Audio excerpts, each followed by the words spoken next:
அஸ்ஸலாமு அலைக்கும் வரஹ்மத்துல்லாஹி வபரகாத்துஹு. அன்பார்ந்த சகோதர சகோதரிகளே, இன்று நாம் பார்க்கப் போவது கப்பலில் எல்லா உயிரினங்களும் இருந்தனவா?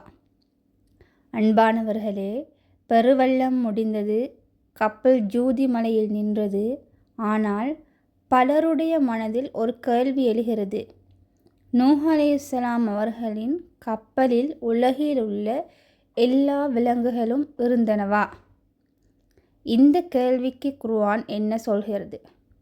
அல்லாஹ் திருக்குர்ஆனில் கூறுகிறான், ஒவ்வொரு உயிரின வகையிலிருந்தும் ஒரு ஜோடியை கப்பலில் ஏற்றிக்கொள். இந்த வசனத்தில் அல்லாஹ் ஒவ்வொரு வகையிலிருந்தும் ஒரு ஜோடி என்று கூறுகிறான். ஆனால் உலகிலுள்ள ஒவ்வொரு இனமும் கட்டாயமாக இருந்தது என்று குர்ஆன் தெளிவாக கூறவில்லை. இதனால் அறிஞர்களிடையே விளக்க வேறுபாடுகள் உள்ளன. சில அறிஞர்கள் அந்த பகுதியில் வாழ்ந்த தேவையான உயிரினங்கள் எடுத்துக்கொள்ளப்பட்டதாக விளக்குகின்றனர். மற்ற சில அறிஞர்கள் அல்லாஹ் நாடிய உயிரினங்களின் ஜோடிகள் பாதுகாக்கப்பட்டன என்று கூறுகின்றனர். எது இருந்தாலும் ஒரு விஷயம் மட்டும் உறுதி: அல்லாஹ்வின் கட்டளை முழுமையாக நிறைவேறியது. அன்பானவர்களே, நாம் நினைவில் கொள்ள வேண்டியது, குர்ஆன் ஒரு அறிவியல் கலை களஞ்சியம் அல்ல. அது மனிதர்களுக்கு நேர்வழி காட்டும் புத்தகம். எனவே இந்த நிகழ்வின் முக்கியமான செய்தி, அல்லாஹ்வின் கட்டளைக்கு கீழ்ப்படிந்தவர்கள் பாதுகாக்கப்பட்டார்கள், அல்லாஹ்வை மறுத்தவர்கள் அழிந்தார்கள். இதுதான் குர்ஆன் நமக்கு கற்றுத்தரும் முக்கியமான பாடம். நமக்கான பாடம்: குர்ஆன் கூறாத விஷயங்களில் ஊகங்களை உண்மையாக கூறக்கூடாது. அறிஞர்களின் கருத்து வேறுபாடுகளை மரியாதையுடன் அணுக வேண்டும். அல்லாஹ்வின் கட்டளைக்கு கீழ்ப்படிதலே உண்மையான பாதுகாப்பு. அடுத்த பகுதியில், வெள்ளத்திற்கு பிறகு மனித சமூகம் எப்படி மீண்டும் உருவானது?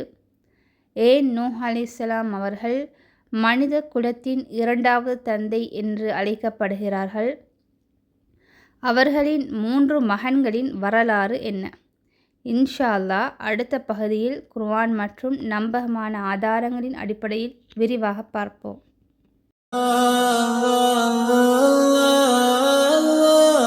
அன்பானவர்களே, பெருவெள்ளம் முடிந்தது, கப்பல் ஜூதி மலையில் நின்றது.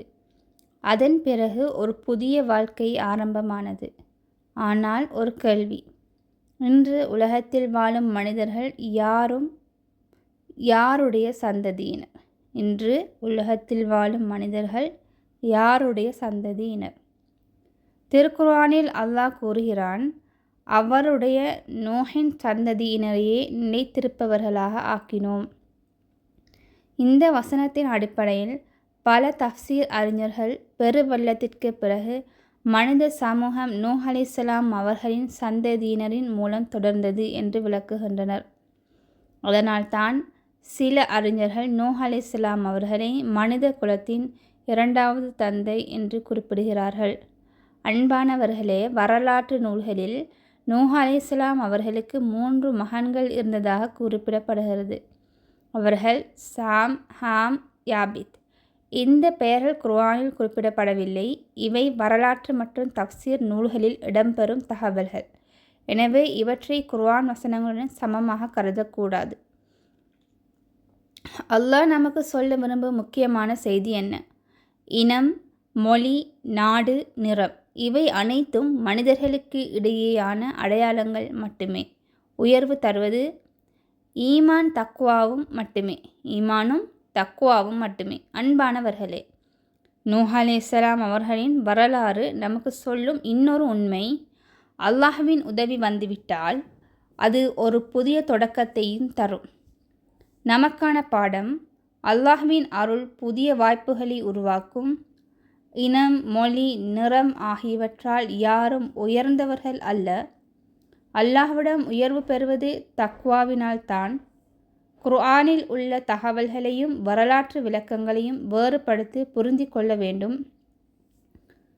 பகுதி 3இல் நூஹ் அலைஹிஸ்ஸலாம் அவர்களின் வாழ்க்கையிலிருந்து நாம் கற்றுக்கொள்ள வேண்டிய மிகப்பெரிய 5 பாடங்கள். ஏன் அவர்களின் வரலாறு குர்ஆனில் பல இடங்களில் மீண்டும் மீண்டும் குறிப்பிடப்படுகிறது? இன்ஷா அல்லாஹ் அடுத்த பகுதியில் குர்ஆனின் வெளிச்சத்தில் விரிவாக பார்ப்போம்.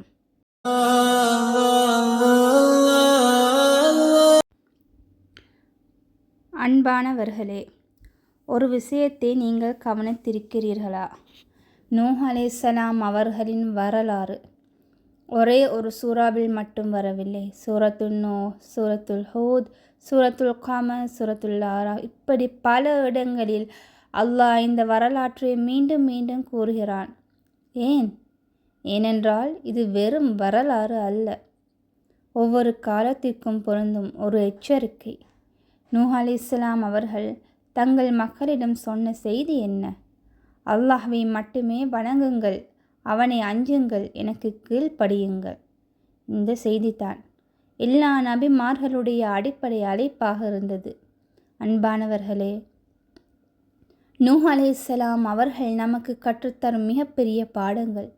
1. தஅவாவில் பொறுமை. மக்கள் ஏற்கவில்லை என்பதற்காக அவர்கள் தஅவாவை நிறுத்தவில்லை. 2. அல்லாஹ்வின் கட்டளையில் முழு நம்பிக்கை. பாலைவனத்தில் கப்பல் கட்டச் சொன்னபோது அவர்கள் தயங்கவில்லை.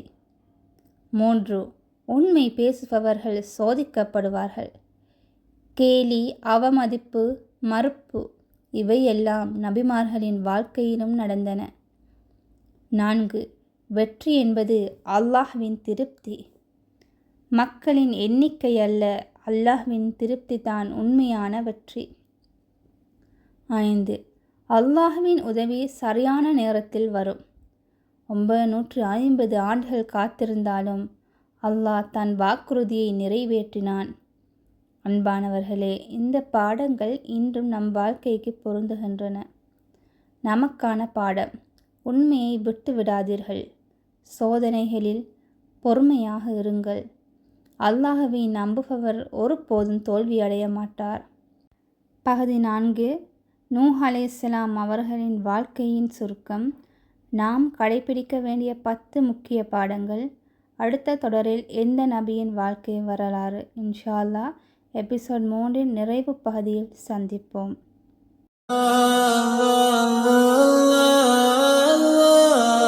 அன்பானவர்களே, இன்று நாம் நூஹ் அலைஹிஸ்ஸலாம் அவர்களின் வாழ்க்கை பயணத்தை குர்ஆன் மற்றும் நம்பகமான ஹதீஸ் ஆதாரங்களின் அடிப்படையில் பார்த்தோம். இந்த வரலாறு ஒரு பழைய கதை அல்ல, இது ஒவ்வொரு முஸ்லிமின் வாழ்க்கையையும் மாற்றக்கூடிய ஒரு வழிகாட்டுதல். இப்போதும் இந்த வரலாற்றிலிருந்து நாம் எடுத்துக்கொள்ள வேண்டிய 10 முக்கியமான பாடங்களை பார்ப்போம். 1. தௌஹீத் தான் எல்லா நபிமார்களின் முதல் அழைப்பு.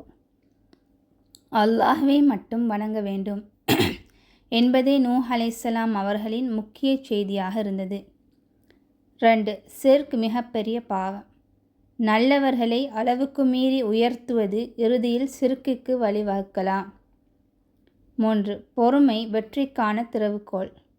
950 ஆண்டுகள் தௌவா செய்தும் அவர்கள் சோர்வடையவில்லை. 4. அல்லாஹ்வின் கட்டளைக்கு முழுமையாக கீழ்ப்படிய வேண்டும். காரணம் புரியாவிட்டாலும் அல்லாஹ்வின் கட்டளையில் நம்பிக்கை வைக்க வேண்டும். 5. ஈமான் இல்லாமல் உறவுகள் பயனளிக்காது. நூஹ் அலைஹிஸ்ஸலாம் அவர்களின் மகனின் சம்பவம் இதை நமக்கு தெளிவாக கற்றுத்தருகிறது. 6. உண்மையை சொல்வோர் சோதிக்கப்படுவார்கள். கேலி, அவமதிப்பு, எதிர்ப்பு இவை தௌவாவின் பாதையில் வரக்கூடியவை. 7. அல்லாஹ்வின் உதவி சரியான நேரத்தில் வரும். தாமதமாக தோன்றினாலும் அல்லாஹ்வின் உதவி ஒருபோதும் தவறாது. 8. தௌபா செய்ய எப்போதும் தாமதமில்லை. தவறு உணர்ந்தவுடன் அல்லாஹ்வுடன் திரும்ப வேண்டும். 9. குர்ஆனில் உள்ள வரலாறுகள் படிப்பினைக்காக. அவை வெறும் வரலாற்று தகவல்கள் அல்ல, நம் வாழ்க்கையை சீர்திருத்தும் பாடங்கள். 10. அல்லாஹ்வை நம்புபவர் ஒருபோதும் இழக்க மாட்டார். உலகத்தில் சோதனை இருந்தாலும் மறுமையில் வெற்றி அவருக்கே. அன்பானவர்களே, நூஹ் அலைஹிஸ்ஸலாம் அவர்களின் வாழ்க்கை நமக்கு கற்றுத்தரும் மிகப்பெரிய உண்மை: உண்மையில் உறுதியாக இருங்கள், அல்லாஹ்வின் மீது நம்பிக்கை வையுங்கள், வெற்றி நிச்சயம் வரும். அல்லாஹ் நூஹ் அலைஹிஸ்ஸலாம் அவர்களின் பொறுமை, ஈமான் மற்றும் தௌஹீதில் உறுதியை நமக்கு வழங்குவானாக. ஆமீன். அடுத்த தொடரில் ஹூத் அலைஹிஸ்ஸலாம் அவர்களின் வாழ்க்கை வரலாறு.